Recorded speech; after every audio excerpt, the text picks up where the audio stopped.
আসসালামু আলাইকুম। আজ আমি ফুটন্ত গরম তেলে 1 কাপ মুগ ডাল দিয়ে দুর্দান্ত স্বাদের রেসিপি আপনাদের সঙ্গে শেয়ার করব। আশা করছি আপনাদের ভীষণ ভালো লাগবে। তো ফুল রেসিপিটা দেখতে থাকুন। তো দেখুন, এখানে আমি মেজারিং কাপের 1 কাপ মুগ ডাল নিয়েছি। মুগ ডালটাকে আমি একটি মিক্সিং বোলের মধ্যে নিয়ে নিচ্ছি। তারপরে জল দিয়ে খুব ভালো করে মুগ ডালটাকে আমি 2 থেকে 3 বার ধুয়ে নেব। জল পাল্টে পাল্টে পরিষ্কার জল আসা পর্যন্ত আমি খুব ভালো করে ধুয়ে নেব। ডালটাকে আমি 3 বার ধুয়ে নিয়েছি আর খুব ভালোভাবে কিন্তু পরিষ্কার হয়ে গেছে। এবার পরিমাণ মতো জল দিয়ে দিচ্ছি। তারপরে ঢাকা দিয়ে রেখে দেব 2 ঘন্টার মতো। 2 ঘন্টার মতো ভিজিয়ে রাখলে ডালগুলো বেশ ফুলে ফুলে উঠবে। তো বন্ধুরা, প্রায় 2 ঘন্টা হয়ে গেছে আর ডালগুলো দেখুন কত সুন্দরভাবে কিন্তু ভিজে গেছে। ডালগুলোকে এবার আমি খুব ভালো করে ধুয়ে নেব। 2 থেকে 3 বার খুব ভালো করে ধুয়ে নিতে হবে। আর এরকম আমি একটি ছাঁকনি নিয়েছি, এই ছাঁকনিতে করে ডালগুলো ছেঁকে তুলে নেব।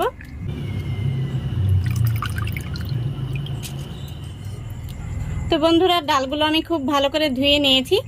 তো এবার আমি এখানে একটি সুতি কাপড় বিছিয়ে দিয়েছি আর এই সুতি কাপড়ের উপরে ডালগুলো বিছিয়ে দেব। ডালগুলোকে বিছিয়ে দিয়ে তারপরে এই সুতি কাপড়টা দিয়ে এইভাবে আমি খুব ভালো করে মুছে নেব, যাতে ডালের গায়ে যে এক্সট্রা জল রয়েছে সেই জলটা যেন শুকিয়ে যায়। তো এইভাবে মুছে নিতে হবে। আপনারা চাইলে আধ ঘন্টা মতো ফ্যানের তলায় রেখেও এই জলটা শুকিয়ে নিতে পারেন। তো দেখুন, ডালগুলো খুব ভালো করে মুছে নিয়েছি আর কাপড়টা কতটা ভিজে গেছে। তো এইভাবে কিন্তু ডালের গায়ের এক্সট্রা জলটা মুছে নিতে হবে। এবার আমি একটি প্লেটে ডালগুলো তুলে নিচ্ছি। দেখুন ডালগুলো কতটা ঝরঝরে হয়ে গেছে। তো দেখুন, সম্পূর্ণ ডালটা আমি প্লেটে তুলে নিয়েছি আর এই ডালগুলোর মধ্যে কিন্তু আর একটু জল নেই, জলটা খুব সুন্দরভাবে শুকিয়ে গেছে। এবার চলে যাচ্ছে নেক্সট প্রসেসে।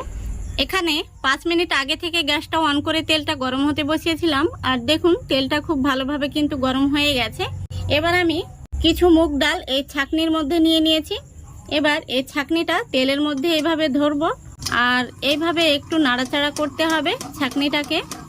তো কিছুক্ষণ পর পর এইভাবে কিন্তু ছাঁকনিটা তুলে নিতে হবে। দেখবেন খুব সহজেই কিন্তু মুগ ডালটা ভাজা হয়ে যাবে। তো ছাঁকনিতে করে ভেজে নিলে কিন্তু মুগ ডালটা পুড়ে যাওয়ার সম্ভাবনা কম। আর সরাসরি তেলের মধ্যে ভাজলে মুগ ডালগুলো তুলতে তুলতেই কিন্তু লাল হয়ে যাবে। তো দেখুন এইভাবে কিন্তু খুব সহজেই ভেজে নেওয়া হয়ে যাচ্ছে। দেখুন মুগ ডালগুলো ভাজা হয়ে গেছে। এর চাইতে বেশি কালার করে ভাজতে যাবেন না, নইলে মুগ ডালগুলো যখন ঠান্ডা হয়ে যাবে তখন বেশি শক্ত হয়ে যাবে। তো এরকম করে আমি সবগুলো মুগ ডাল 2 থেকে 3 ব্যাচে ভেজে নেব। এখানে আমি টিস্যু পেপার নিয়েছি, টিস্যু পেপারের উপরে মুগ ডালগুলো ছড়িয়ে দিচ্ছি। এক্সট্রা তেল থাকলে টিস্যু পেপারে চুষে নেবে।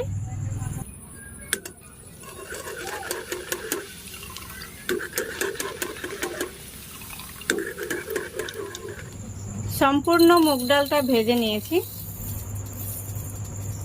এবার এখানে আমি একটি প্লেট নিয়ে নিচ্ছি আর মশলাটা বানিয়ে নিচ্ছি। দিয়ে দিচ্ছি স্বাদ মতো বিট লবণ, তারপরে দিয়ে দিচ্ছি লঙ্কার গুঁড়ো আর দিয়ে দিচ্ছি চাট মশলা।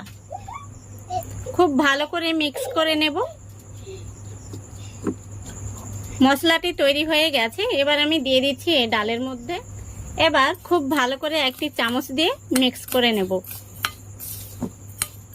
তো বন্ধুরা, তৈরি হয়ে গেল কুড়মুড়ে মুগ ডাল ভাজা বা ডালমুট।